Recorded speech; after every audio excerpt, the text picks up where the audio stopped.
Everyone, आप सभी का स्वागत है मेरे YouTube channel goal NEET TRF with Ramupuri में। मेरा नाम रामूपुरी है। महात्मा गांधी अंतर्राष्ट्रीय हिंदी विश्वविद्यालय वर्धा महाराष्ट्र से मैं post graduate performing art film and theatre से हूँ। दिसंबर 2020, जून 2021, दिसंबर 2021 और जून 2022 दोनों मर्ज एग्जाम में मैं नेट क्वालिफाइड हूँ और 6265850405 मेरा कॉन्टैक्ट नंबर है। तो आज मैं बात करने जा रहा हूं भक्ति आंदोलन को लेकर। Performing art dance drama theatre का जो पहला यूनिट है उसमें एक पॉइंट है, 5वां पॉइंट भक्ति आंदोलन। यह लास्ट पॉइंट होगा, यह इस यूनिट का अंतिम वीडियो है जिसमें कुछ बातों को हमें जानना है, देखना है, समझना है। इससे क्वेश्चन उस तरीके से बन के अभी तक तो देखने को नहीं मिले हैं, पर हम थोड़ा सा जान लेते हैं इसके बारे में कि भक्ति आंदोलन क्या है, कैसे हुआ। तो आइए स्टार्ट करते हैं भक्ति आंदोलन को। ठीक, तो भक्ति आंदोलन कहाँ से कहाँ तक माना गया है?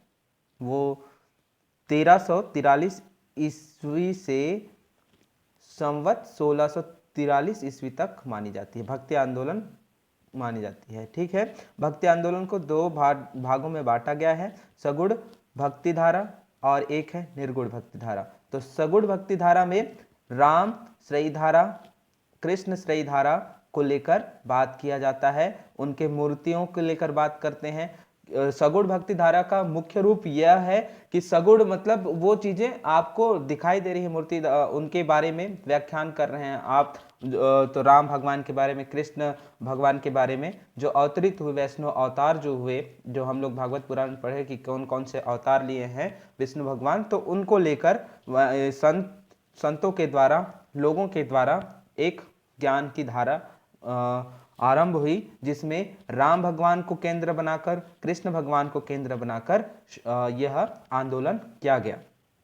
निर्गुण भक्ति धारा में भी ज्ञान श्रेय धारा पर विचार किया गया कि उसमें यह बताया गया कि बस जो ईश्वर है उसका वह निर्गुण है, उसे बस अणु के रूप में, परमाणु के रूप में जो अदृश्य है उससे एक पर बिलीव करके ज्ञान को हम लोग आगे बढ़ाएं, ना कि इस तरीके के अंधविश्वासों को आगे बढ़ाएं। मूर्तिकला, चित्रकला से भगवानों की जो पूजा पाठ वाली विधि थी उससे लेकर वो लोग हटाते थे। वो कहते थे कि ईश्वर एक है और हम लोग सभी जितने हैं, जितने धर्म बटे और जितने जातियां हैं, वो सब एक दूसरे के साथ मिलकर रहें और ज्ञान की बातें करती थी। प्रेम श्रेय धारा भी उसी से सिमिलर रूप रखती है। तो आज जिस तरीके की पाठ का मूल सारांश है, मैं यह बता देना चाहता हूं कि इससे अभी तक तो उस तरीके के क्वेश्चन बन के नहीं देखने को मिले हैं, लेकिन कभी कभी जैसे चैतन्य महाप्रभु और आपके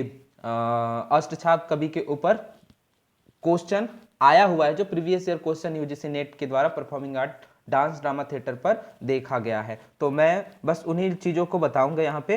तो ये आइए चलते हैं आप सगुण भक्ति धारा की ओर। तो सगुण भक्ति धारा जो है उसमें जो रामसई धारा, जो भक्ति धारा चली, उसके प्रमुख रचनाकारों के बारे में जान लेते हैं। तुलसीदास जी सबसे पहले रचनाकार हैं जिन्होंने 13 ग्रंथों को लिखा है, जिसमें दोहावली, कवितावली, गीतावली, कृष्ण गीतावली, विनय गीत प्रतिका, राम ललहु, वैराग्य संपादनी, वैरव रामायण और पार्वती मंगलम, जानकी मंगलम, हनुमान बाहुग, रामाज्ञा प्रश्न, रामचरित्र इत्यादि को लिखा है। तो मान लीजिए इनमें से लिखे हुए से अगर क्वेश्चन बन के आता है तो आप लोग इस चीज को नोट कर लीजिए, क्योंकि अगर एग्जाम में तुलसीदास द्वारा लिखा हुआ ये 13 ग्रंथों के बारे में अगर आपको जानकारी नहीं रहेगा तो आप 2 नंबर खो सकते हैं। तो इस चीज को अच्छे से लिख लीजिएगा अपने कॉपी में। फिर आगे एक लेखक हैं जिनका नाम है, एक कह सकते हैं एक भक्ति प्रचारक जो है राम श्रेय धारा के, एक हैं नवदास करके हैं। उन्होंने भी राम भगवान को केंद्र मानते हुए 2 रचनाओं को रचा है, जिसमें से एक है रामाष्टयम और एक है भक्तमाला। तो नाभा दास का अगर कहीं पे सही मिलान या किसी तरीके के क्वेश्चन आते हैं तो आपको याद होना चाहिए रामाष्टयाम और भक्तमाला। फिर और एक रचना उन्होंने और किया है रामचरित। तो रामचरित्र यहाँ पे रामचरित मानस की रचना तुलसीदास द्वारा की गई है और रामचरित्र की रचना आपके नाभादास द्वारा किया गया है। फिर रामचरित्र मानस की रचना तुलसीदास के द्वारा की गई है, ये भी याद रख लीजिएगा आप लोग, ठीक है। तो उनका मूल उद्देश्य था कि राम को जितना ज्यादा प्रसारित कर लें, उनके बारे में जितना लोगों को बता दें, वो चीजें वो लिखते थे और लोगों को वही बताया करते थे। तो इसमें अगर मूल पॉइंट देखा जाए भक्ति आंदोलन में, तो एक तरीके से राम की जो कथा है और उसका जो अभिनय किया जाता था, प्रचार किया जाता था, भक्ति के लिए जितने आपके गीत गायन का आयोजन किया जाता था, वो सारी चीजें हमारे नाट्य और नृत्य के विकास में महत्वपूर्ण भूमिका निभा रहे थे उस समय। फिर है एक है रामस्वामी अग्रदास, जिन्होंने हितोपदेश, ध्यान मंजरी और रामाध्याय मंजरी, रामा आष्टयाम करके लिखा है। तो रामा आष्टयाम करके नामदास भी लिखे हैं और रामा अष्टयान करके जो लिखे हैं वो स्वामी अग्रदास हैं। तो यहाँ पे इतना ही मैं लेकर आया हूँ, और बहुत सारे लोग हैं रामश्री धारा को आगे ले जाने के लिए। फिर भी हमें थोड़ा सा बस जानकारी लेना है, उसको मद्देनजर रखते हुए मैं इन चीजों को लेकर आपको बताया। आगे हम लोग चले जाते हैं श्री कृष्ण धारा। तो कृष्ण धारा के सबसे पहले अनुनायी कवि थे सूरदास। सूरदास ने सुरसावली करके लिखा हुआ है, साहित्य लहरी लिखा है और सुरसागर लिखा है। तो ये चीजें आपको याद होनी चाहिए कि सूरदास की जो रचनाएं हैं उसमें सुरसावली, साहित्य लहरी और सुरसागर 3 रचनाएं उनके द्वारा लिखी गई है, जो कि कृष्ण भक्ति को लेकर, वैष्णव संप्रदाय को लेकर बात कर रही है, ठीक है। आगे चलते हैं। वैष्णव संप्रदाय से तात्पर्य है विष्णु के जितने भी अवतार हुए। भगवत पुराण में हमने देखा तो हर जगह, भारत के हर क्षेत्र पे और साथ विदेशों में भी विष्णु के जो अवतार हुए उनकी कथाएं बहुत ज्यादा प्रचलित हैं। लोगों में उन कथाओं को लेकर बहुत ज्यादा श्रद्धा है, विश्वास है, और उसके चलते जो नृत्य, नाटक और आपके थिएटर का, रंगमंच का जो स्वरूप बना हुआ है और बनते हुए आया है, वो बहुत ही प्राचीनतम रूप से गढ़ा है और लोगों तक आज भी वह चल रहा है। तो भगवान विष्णु को वो लोग मेन मुख्य नाट्यकर्ता, अभिनयकर्ता के रूप में देखते हैं, और उनके द्वारा जितनी भी कहानियां रहती हैं, उससे संबंधित जितनी कहानियां रहती हैं, उनका वो लोग लेखन, पाठ और लोगों तक उसका प्रचार प्रसार करते हैं। फिर हम लोग पढ़ते हैं यहाँ पे कुंभन दास, अष्टछाप कवि के रूप में जाने जाते थे। तो मैं यहाँ पे अष्टछाप कवि जो थे, मैं कहा था अभी सबसे पहले यूजीसी नेट में अष्टछाप जो कवि थे उनके बारे में एक क्वेश्चन आया हुआ था, जिसमें कुंभन दास करके हैं, उसमें आते हैं अष्टछाप कवि के अंदर।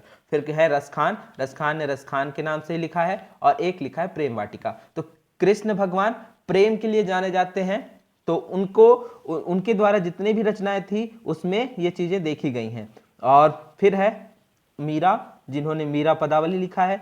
मीरा को कौन नहीं जानता, उनके सारी चीज़ों, वो कृष्ण भक्ति में ज़्यादा केंद्रित रहती थी और कृष्ण जी से प्यार करती थी, उनके बारे में वो लिखी हुई हैं। तो उनके बारे में जान लिए आप लोग। फिर हम लोग चले जाते हैं 5वां जो है कृष्ण श्रेय धारा में नंदन दास, 16वीं सदी के अंतिम कवि के रूप में माने जाते हैं। उसके बाद से जो भक्ति आंदोलन था उसका समापन होने लगा था। मैं यहाँ पे सबसे पहले बता दिया हूँ कि 1643 ईस्वी से आपका वहाँ से भक्ति का आंदोलन खत्म होने लगा, फिर नए आंदोलन स्टार्ट हुए। फिर यहाँ पे रस, इनके द्वारा रस पंचाध्याय, फिर है सिद्धांत पंचाध्याय, अनिकार्थ मंजरी, मान मंजरी, रूप मंजरी, बिहार मंजरी और भंवर गीत, गोवर्धन लीला, श्याम सागर, रुक्मणी मंगल, सुदामा चरित, शंकत और पदावली। तो ये चीजें आप लोग नोट कर लीजिएगा कि अगर कहीं क्वेश्चन आए कि नंददास द्वारा इसमें से क्या लिखा गया है तो आप उस पर टिक कर लेंगे, ठीक है। आगे हम लोग चले जाते हैं अष्टछाप कवि के बारे में मैं अभी बताया आप लोगों को। तो अष्टछाप कवि में कौन कौन आते हैं? कुंभन दास आते हैं, परमानंद आते हैं, कृष्णदास आते हैं, सूरदास आते हैं, गोविंद दास आते हैं, छिन्न स्वामी आते हैं, चतुर्भुज 10 करके आते हैं और नंददास करके आते हैं। तो इसमें से आप लोग अष्टछाप कवि के अगर ऊपर क्वेश्चन फिर से अगर बन के आता है यूजीसी नेट में, तो आप लोग आसानी से इनके नाम को याद करके उस प्रश्न को सॉल्व कर सकते हैं। फिर है आगे का जो पॉइंट है वो है भक्ति प्रचार प्रसार जिन्होंने किया, उसको लेकर मैं यहाँ पे एक थोड़ा छोटा सा पॉइंट बना दिया हूँ, जिसमें भक्ति का जो प्रचार प्रसार आरंभ होता है वो दक्षिण भारत से होता है, जिसमें नारद, अलवर, नयनार आदि शंकराचार्य आदि जो थे प्रमुख प्रचारक, वो भक्ति आंदोलन वैष्णव संप्रदाय को आगे लेकर आपके उत्तर भारत, दक्षिण भारत में तो था ही, उत्तर भारत, पूर्वी भारत और पश्चिमी भारत में लेकर गए, जिसमें से शंकराचार्य के प्रमुख शिष्य थे, जिसमें चैतन्य महाप्रभु, जिन्होंने संकीर्तन, जो कि असम की प्रमुख विधा है, उसको प्रसिद्ध किया और उन्होंने वैष्णव संप्रदाय के रूप में बहुत जगह प्रसार किया। वृंदावन, हर जगह वो घूमे। उड़ीसा में उनकी फिर मृत्यु होती है। पश्चिम बंगाल के विकास में इनका बहुत बड़ा योगदान है। पश्चिम बंगाल, पूर्वी भारत के विकास में इनका बहुत बड़ा योगदान है। और इन्होंने एक चीज दिया हुआ है, हरे कृष्ण हरे रामा, जो संकीर्तन में गाया जाता है और आज भी लोगों के बीच में ये चीजें व्याप्त हैं और इन्हें भगवान विष्णु का ही अवतार माना जाता था। इस तरीके का वर्णन है। फिर वृंदावन दास जो हैं, उनके द्वारा चैतन्य महाप्रभु के ऊपर चैतन्य भगवत के रूप में भी उनके कार्यों को लिखा गया है। कृष्णदास जी के द्वारा चैतन्य चरितामृत करके लिखा गया है और प्रभुदत्त ब्रह्मचारी के द्वारा श्री चैतन्य चरितावली के नाम से भी ग्रंथ उपलब्ध है, जो कि चैतन्य महाप्रभु के जितने भी कार्य हुए थे, कृष्ण को ही वो भगवान मानते थे और कृष्ण को ही देवता के रूप में मानते थे चैतन्य महाप्रभु। और उनके आधारित बहुत सारे रूपों को रासलीला जो कृष्ण श्रेय भक्ति धारा है, उसको लेकर ये चैतन्य महाप्रभु कार्य करते थे। तो आप लोग के अंदर अगर कभी क्वेश्चन आए चैतन्य महाप्रभु ने क्या किया, तो संकीर्तन और असम की जो कलाएं हैं उसको विकास करने में इनका बहुत बड़ा योगदान रहा। और यहाँ से इसमें ढोल मंजीरे इत्यादि का प्रयोग करते हैं। भजन कीर्तन के रूप में जो वाद्यंत्र उपयोग किए जाते हैं, उसको लेकर चैतन्य महाप्रभु जी ने कार्य किया। और हरे कृष्ण हरे रामा करके उन्होंने एक लाइन लिखी हुई है, जो कि बहुत ही प्रसिद्ध है। फिर है नामदेव संत कवि तथा भगवान विठल के उपासक, वारकरी पंथ संस्थापक हैं। तो वारकरी पंथ महाराष्ट्र में बहुत ज्यादा प्रसिद्ध है और नामदेव उसके प्रचारक के रूप में आए और वो भी वैष्णव संप्रदाय को लेकर, भगवान विठल को लेकर बात करते हैं, जो कि तुकाराम भी हैं वैष्णव संप्रदाय के, जो महाराष्ट्र हैं। तो महाराष्ट्र आपका पश्चिम में आ जाता है, पश्चिम क्या हूँ आपका हाँ इधर आता है पश्चिम क्षेत्र में मुंबई जो आता है। मुंबई महाराष्ट्र दक्षिण के ही अंग है, लेकिन वो पश्चिमी और दक्षिण के रूप में जाना जाता है भारत के। तो यहाँ पे इनके द्वारा शंकराचार्य के शिष्य दो थे, तुकाराम, वो भी प्रचार किए और वहाँ पे कलाओं को अलग अलग रूपों में लोगों तक पहुँचाए और साथ में उसको एक भक्ति परक रूप से नाटक, नृत्य और रंगमंच के विकास में इन सब का योगदान बनते गया। फिर है जयदेव, गीत गोविंद और रति मंजरी करके उन्होंने लिखा हुआ है। तो गीत गोविंद के ऊपर क्वेश्चन आता है देखने को कभी कभी, जयदेव ने क्या लिखा, तो आप लोग अच्छे से जान लीजिएगा। तो जयदेव जी ने गीत गोविंद लिखा हुआ है, जो कि विष्णु संप्रदाय से ही बिलोंग करते थे और इसमें गीत गोविंद मतलब भगवान कृष्ण की भजनों को लिखा गया है। फिर है गुरु नानक, जो सिख धर्म के प्रवर्तक थे, पंजाब की ओर चले। पंजाब की ओर जो पंजाब जो क्षेत्र है, वहाँ पे गुरु नानक सिख धर्म को लेकर बहुत ज़्यादा बात करते हैं और ये भी एक अनुयायी के रूप में सिख संत काव्य धारा को लेकर आगे कार्य किए और रचनाओं को लेकर इनके बहुत ज़्यादा वहाँ पे कलाओं का विकास हुआ।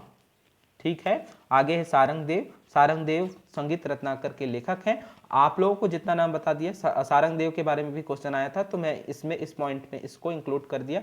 बाकी आपको समझ में आता है और अच्छा लगता है मेरा यह वीडियो बनाना, तो लाइक कमेंट करिएगा, लोगों तक शेयर करिएगा। और इस वीडियो के बाद यह इस पहला यूनिट का जितना टॉपिक था वो मैं कवर कर चुका हूं। आप लोग अगर मेरा वीडियो नहीं देख पाए होंगे तो आप लोग मेरे यूट्यूब चैनल पर चले जाइएगा, वहां पर यूनिट 1 से गुफा चित्रकला, वेद, रामायण, महाभारत, शिल्पादिकारम, भगवत पुराण, भक्ति आंदोलन को लेकर मैं बात किया हूं, जिसमें क्वेश्चन बन के हमें यूजीसी नेट में पहले यूनिट से देखने को मिलता है। तो बहुत बहुत धन्यवाद, थैंक यू।